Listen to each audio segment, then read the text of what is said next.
It's really hard to overstate the success of the Sony PlayStation in the world of video games. The company dominates the list of the best-selling home consoles of all time, occupying 4 of the top 5 slots. The PlayStation family of consoles have sold more than 430 million units worldwide since the release of the first edition, solidifying its status as supreme lord of gaming machines.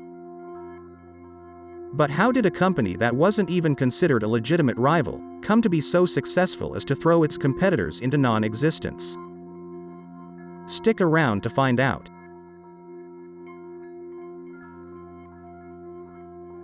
The PlayStation was largely the brainchild of a man named Ken Kutaragi, an engineer of Sony Corporation at the time. Kutaragi's interest in working with video games stemmed from seeing his daughter play on the Super Famicom, a video game console developed by Nintendo that introduced more advanced graphics and sound capabilities compared with other systems at the time. The sight of this lit a spark in Kutaragi's brain, and he began to see how popular video games would become in the future. Ken finally got his shot at the video game industry in 1988 when he convinced Nintendo to use his SPC 700 sound processor, after demonstrating the processor's capabilities.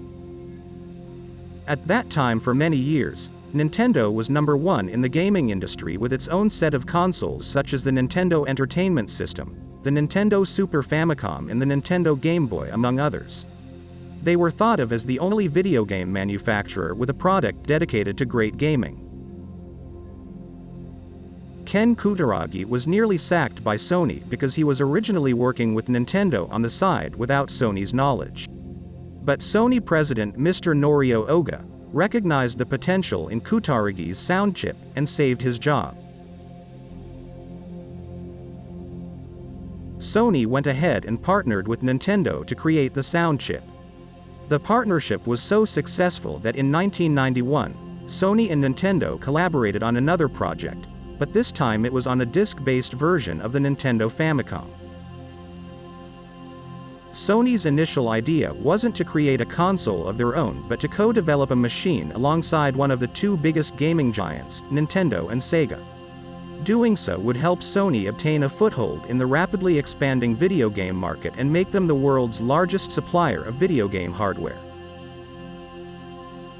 In January of 1991, a trade show called the Consumer Electronics Show was held at the Las Vegas Convention Center.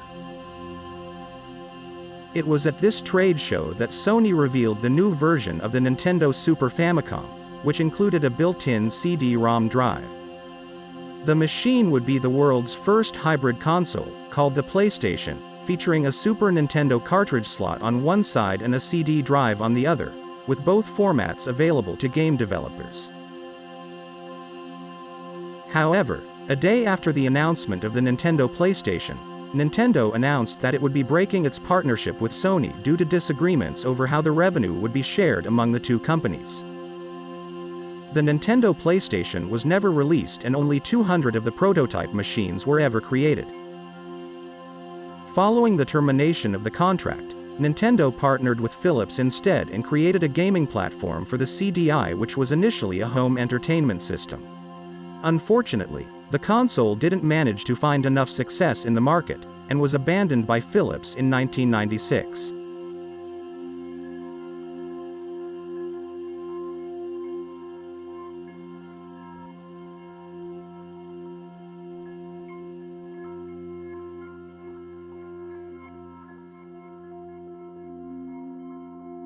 Despite Sony's failed attempt at venturing into the video game industry, Ken Kutaragi was not ready to give up just yet. Sony briefly considered allying itself with SEGA to produce a standalone console, but SEGA rejected their approach due to their lack of experience in the field of developing video game software. A few months after the trade show, a meeting between Kutaragi, Norio, and 6 other top executives was held at the Sony headquarters. It was at this meeting that Ken convinced President Oga to allow Sony to pursue making their own video game system. Kutaragi reminded him about the failed partnership with Nintendo, asking him if he'd sit back and accept what they had done to the company. This reminder was enough to enrage Oga, and he told him to go for it.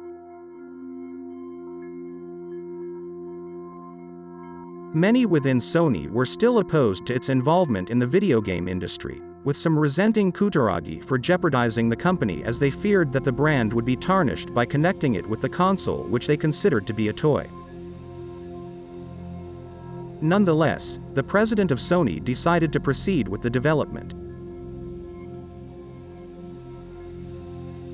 Sony Computer Entertainment, SCE, now known as Sony Interactive Entertainment, was then jointly established by Sony and its subsidiary Sony Music Entertainment Japan to handle the company's ventures into the video game industry. Since Sony had no experience in game development, the company had to rely on the support of third-party game developers to make their aspirations a reality. In May of 1993, a team from Epic Sony visited more than 100 companies throughout Japan in hopes of attracting game creators with the PlayStation's technological appeal. Through a series of negotiations, Sony acquired initial support from Konami, Namco, and Williams Entertainment, as well as 250 other development teams in Japan alone. These partnerships secured the launch of brand new and very influential video games such as Ridge Racer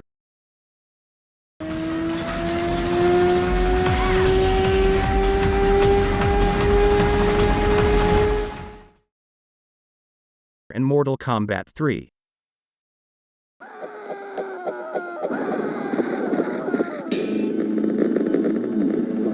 Wins. Flawless victory. Fatality. On the 27th of October 1993, Sony publicly announced that it was entering the gaming market with their own console called the PlayStation. On the 3rd of December 1994, a small gray box of electronic tricks made its debut in Japan, heralding the birth of the global gaming phenomenon that has changed the entertainment landscape ever since. It was the birth of the PlayStation. Well, that's all we have for you today. If you enjoyed this video and want to see part 2, please support our channel by liking this video, hitting that subscribe button, and turning on the notification bell so you know when we upload another video. Thanks for watching.